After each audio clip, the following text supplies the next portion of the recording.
In the day's other news, an early morning bus crash in Ecuador killed at least 24 people and injured 22.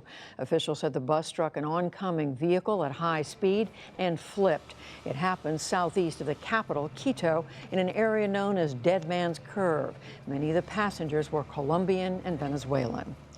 A car plowed into pedestrians in London today outside the Houses of Parliament, injuring 3. It was the latest such incident in the city. Police labeled it a terrorist act. The crash came during the busy morning rush hour. The driver was taken into custody, but investigators said he had refused to talk. Back in this country, President Trump escalated his war of words with former White House senior advisor Omarosa Manigault Newman. In her new book, she claims there's an audio recording of Mr. Trump using a racial slur. On Twitter today, the president called her a, quote, crazed, crying lowlife and referred to her as that dog. Later, White House Press Secretary Sarah Sanders was asked to guarantee that there is no tape of Mr. Trump using the N-word. I can't guarantee anything, but I can tell you that the president addressed this question directly. I can tell you that I've never heard it. Just to be clear, you can't guarantee it. Look, I haven't been in every single room. I can tell you the president has addressed this directly. He's addressed it directly to the American people, and I can tell you what the focus and the heart of the president is, and that's on helping all Americans. Meanwhile, the Trump campaign says it's suing Manigault Newman, accusing her of violating a non-disclosure agreement. We'll focus on that issue later in the program. The defense for former Trump campaign chair Paul Manafort rested its case today without calling any witnesses. Manafort faces charges of bank and tax fraud from the years before he joined the Trump campaign. Closing arguments will begin tomorrow morning. A scathing grand jury report in Pennsylvania today describes decades of Catholic priests sexually abusing children. The panel found that at least 1,000 children were molested by more than 300 clergy over many years, but it claims a conspiracy of silence extended all the way to the Vatican. The cover-up was sophisticated, and all the while, church leadership kept records of the abuse and the cover-up. These documents from the diocese's own secret archives formed the backbone of this investigation. That was Pennsylvania State Attorney General Josh Shapiro. He and a journalist with a Catholic publication will join us after the news summary. Authorities in Chile raided the offices of a major Catholic church organization today. They're investigating accusations that members of the Marist Brothers religious order molested children.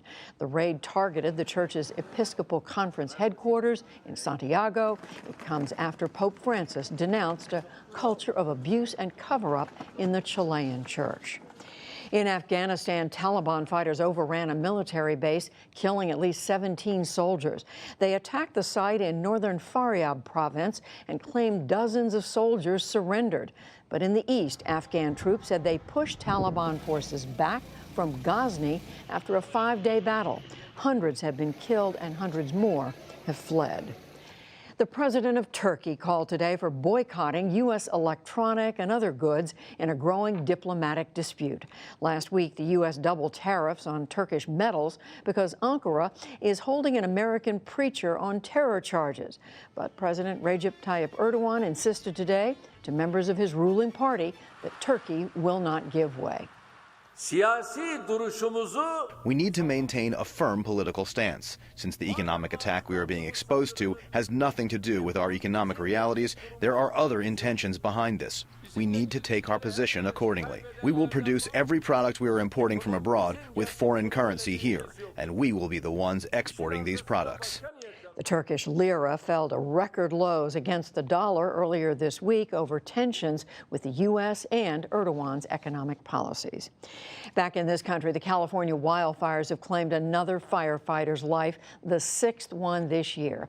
A Utah firefighter died last night battling the huge Mendocino Complex fire north of San Francisco.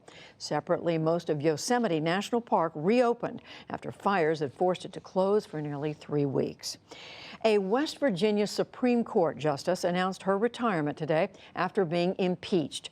Robin Davis is one of 4 justices accused of misspending more than $3 million on office renovations. The State House impeached all 4 on Monday. Davis said she will let a special election choose her replacement. And on Wall Street, small company stocks and retailers led the way. The Dow Jones Industrial Average gained 112 points to close near 25,300. The Nasdaq rose 51, and the S&P 500 added 18. Still to come on the NewsHour, hundreds of Catholic priests named in another sex abuse scandal. Can White House employees be bound by non-disclosure agreements? An impassioned look inside the opioid crisis and its hold on the nation, plus much more.